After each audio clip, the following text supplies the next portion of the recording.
Hello students, welcome all. शुरू करते हैं आज की updates. Question number first, general financial rules was first introduced in which year. सामान्य वित्तीय नियमों को किस वर्ष में प्रतिपादित किया गया था, कौन से वर्ष में लाए गए थे? आंसर देख लेते हैं पहले। 1947, 1947 में जनरल फाइनेंशियल रूल इंट्रोड्यूस किए गए भारत में आज़ादी के जस्ट बाद में। इन जो जनरल फाइनेंशियल रूल्स था, इनका सीधा सा कंसेप्ट सिर्फ ये है कि जो भी इन्वेस्टमेंट है, फॉरेन इन्वेस्टमेंट जितना भी है, जो भी टेंडर्स हैं, जो भी बॉन्ड्स हैं, उन सभी के लिए जो नियम प्रणाली बनाई गई उन्हें जनरल फाइनेंशियल रूल्स नाम दिया गया। ठीक है, आगे चलकर इनको मॉडिफाई किया गया, इनमें चेंजेस किए गए। 1963 में इनमें चेंजेस किए गए, 2005 में इनमें चेंजेस किए गए और 2017 में भी इनमें थोड़े बहुत अमेंडमेंट किए गए। अब यहाँ पर क्या किया गया है कि दोबारा वापस इनका नाम सामने क्यों आया? क्योंकि अभी रिसेंटली आत्मनिर्भर भारत अभियान के दौरान कुछ अनाउंसमेंट्स किए गए थे, जिसमें एक अनाउंसमेंट था कि 200 करोड़ तक की जो भी टेंडर्स होंगे उन सब के लिए फॉरेन किसी भी तरीके का इन्वेस्टर जो है वो अलाउ नहीं कर, मतलब अप्लाई नहीं कर सकता है। 200 करोड़ तक के किसी भी टेंडर के लिए, 200 करोड़, ध्यान रखिएगा, जो 200 करोड़ के जो भी टेंडर इशू किए जाएंगे ये सारे के सारे डोमेस्टिक कंपनीज़ को इशू किए जाएंगे, कोई भी फॉरेन कंपनी को इशू नहीं किया जाएगा। क्यों? ताकि जो भी हमारी डोमेस्टिक कंपनी है वो ग्लोबल टेंडर्स के लिए अप्लाई कर सके, यानी कि उन्हें थोड़ा सा ये रहे कि इनका जो बिज़नेस है वो थोड़ा सा मॉडिफाई हो सके या थोड़ा सा और ऊपर तक जा सके। इसलिए जनरल फाइनेंशियल रूल्स के अंदर इस तरीके का ये अमेंडमेंट जो है, ये चेंज जो है, ये किया गया अभी रिसेंटली। ध्यान रखिएगा, इंट्रोड्यूस जो किया गया 1947 में। अब 200 करोड़ तक का जो भी ग्लोबल टेंडर कोई भी आएगा तो उस ग्लोबल टेंडर के लिए 200 करोड़ तक में ओनली डोमेस्टिक कंपनी ही अप्लाई कर सकती है, कोई भी फॉरेन इन्वेस्टर उस चीज़ के लिए अप्लाई नहीं कर सकता है। उसके ऊपर के अमाउंट के लिए हाँ हो सकता है कि कोई फॉरेन इन्वेस्टर जो है वो अप्लाई कर सके। Move to the next question, what is the daily wage amount of MGNREGS workers? मनरेगा जिसको कहते हैं, Mahatma Gandhi national rural employment guarantee scheme जो है, तो Mahatma Gandhi national rural employment guarantee scheme के तहत जो डेली वेज जो एक राशि है जो मिलती है वर्कर्स को, श्रमिकों को, वो कितनी है? आंसर है यहाँ पर दैट इज़ डी, 202 रुपये।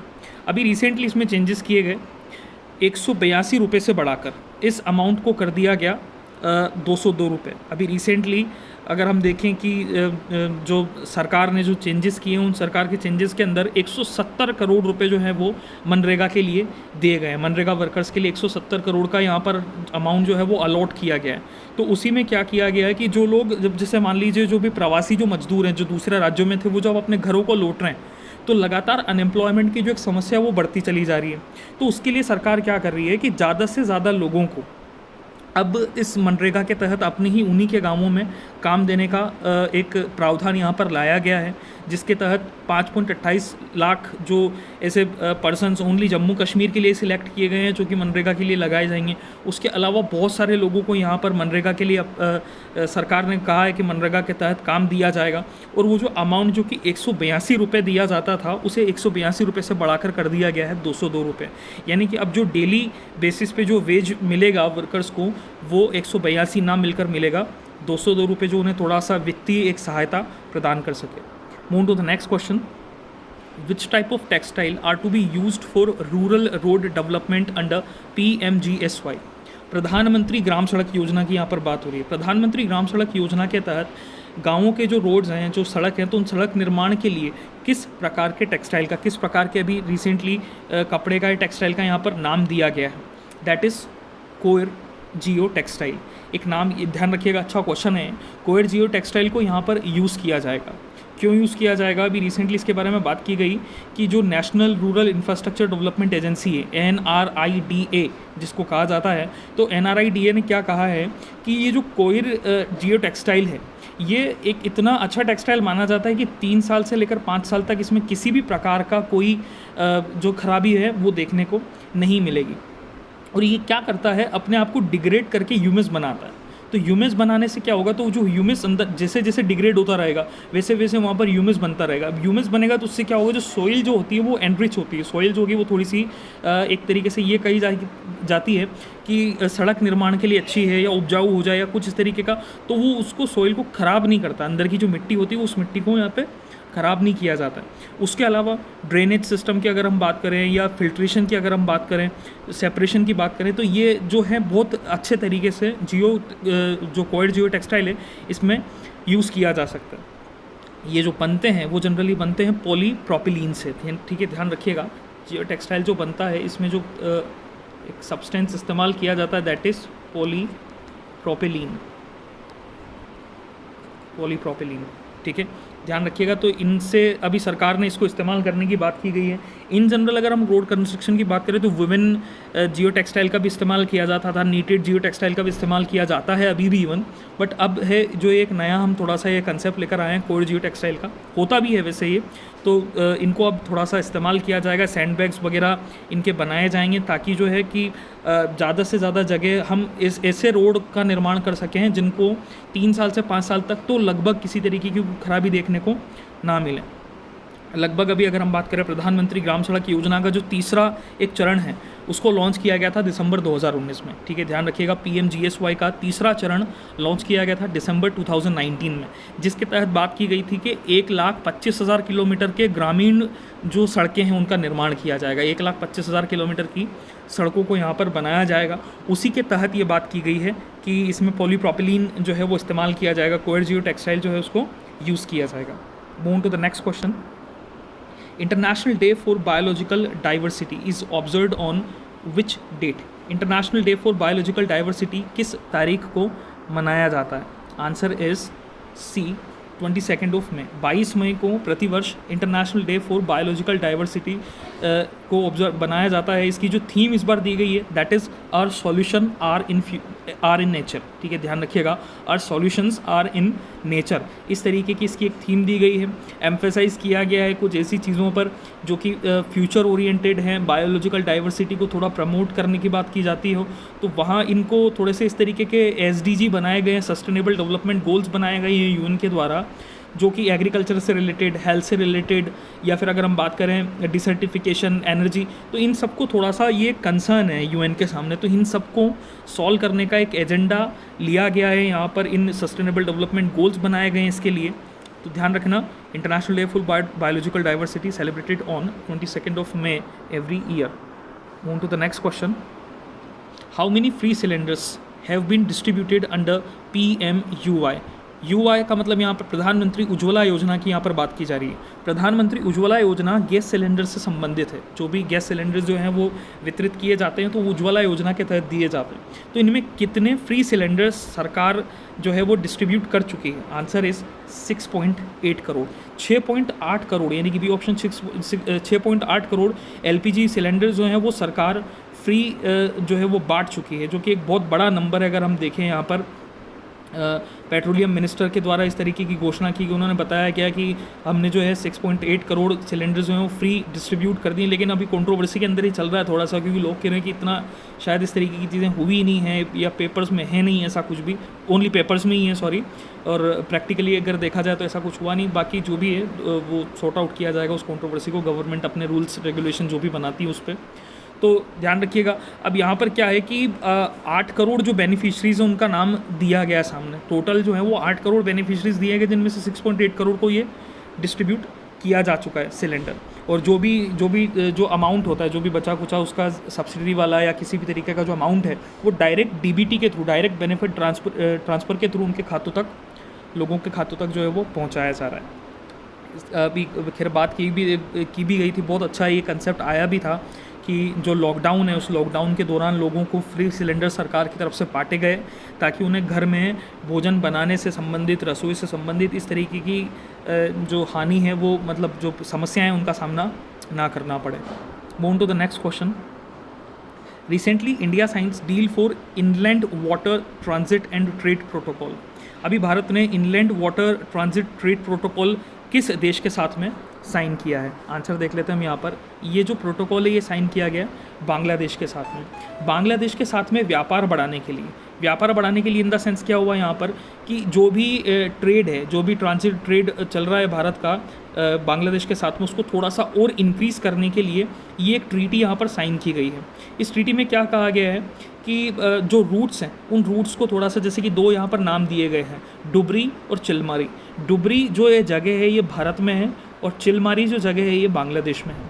तो इनके बीच में क्या है, वेजल्स बनाए जाएंगे, इस तरीके के वेजल्स बनाए जाएंगे ताकि जहाँ से थोड़ा सा इस तरीके का पाथ बन जाए जो कि डेवलपमेंट के लिए, या अगर हम बात करें जो कार्गोज जो जहाज़ हैं उन सब के एक्सपोर्ट इंपोर्ट वगैरह के लिए, उन सब के आने जाने के लिए थोड़े से इस्तेमाल किए जाएँ।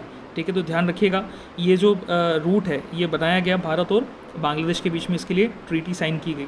ठीक है, ऐसे प्रोटोकॉल रूट्स जो हैं वो टोटल अब 10 हो चुके हैं भारत और बांग्लादेश के बीच में। प्रोटोकॉल रूट्स ध्यान रखिएगा, इंडो बांग्लादेश प्रोटोकॉल रूट्स जिनको हम कहते हैं IBPR, बहुत इंपॉर्टेंट कंसेप्ट है, कि बैंकिंग में इतना ज़्यादा आता नहीं है but still IBPR, Indo Bangladesh protocol routes जो हैं उनका टोटल नंबर जो बढ़कर अब हो चुका है that is 10। Move to the next question. What is the present reverse repo rate of India? Bharat की वर्तमान रिवर्स रेपो रेट कितनी है? आंसर देख लेते हैं पहले यहाँ पर, दैट इज़ 3.35।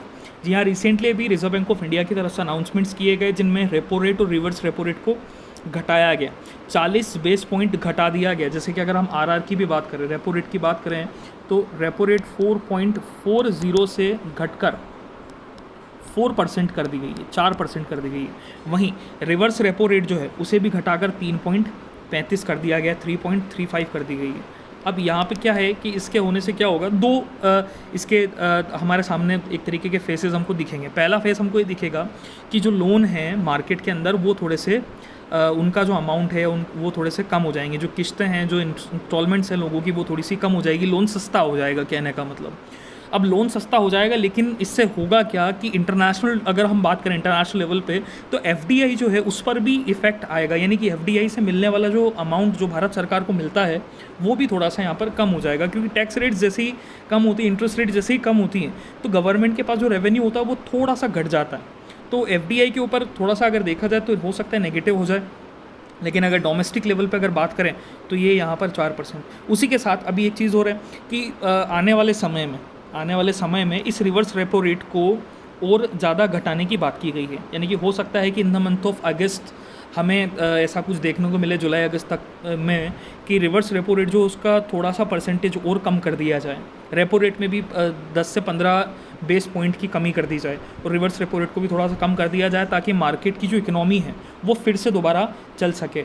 अगर हम बात करें इन्फ्लेशन डिफ्लेशन का जो रेशो है वो फिर से दोबारा मेंटेन हो जाए, तो उसके लिए सारे जो हैं मेजर्स जो हैं वो अपनाए जा रहे हैं रिजर्व बैंक ऑफ इंडिया की तरफ से। ध्यान रखिएगा, repo rate that is 4%, reverse repo rate that is 3.35%। Move to the next question. Tikarpada wildlife sanctuary is situated in which state?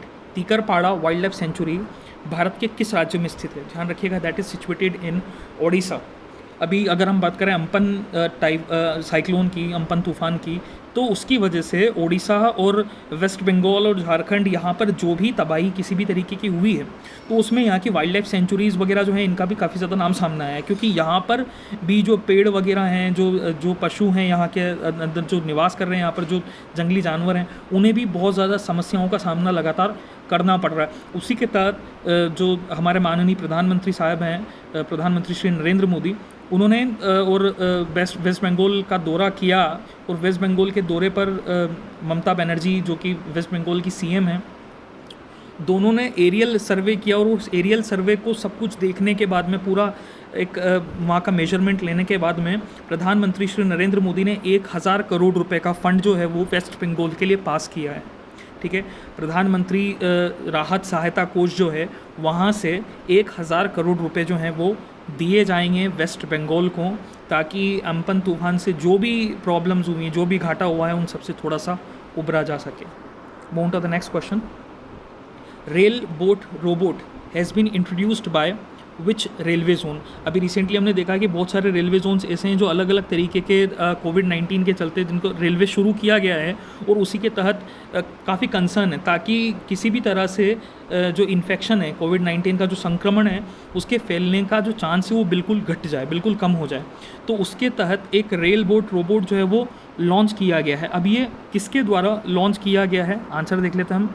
That has been launched bye north west, इसको हम यहाँ पर answer देखते हैं नन। इसको generally launch किया गया है South Central, sorry answer is C, South Central Railway. ठीक है, ध्यान रखिएगा दक्षिण मध्य रेलवे जो है साउथ सेंट्रल रेलवे, उसने ये रेल बोट रोबोट जो है इसको विकसित किया है, इसको लॉन्च किया है।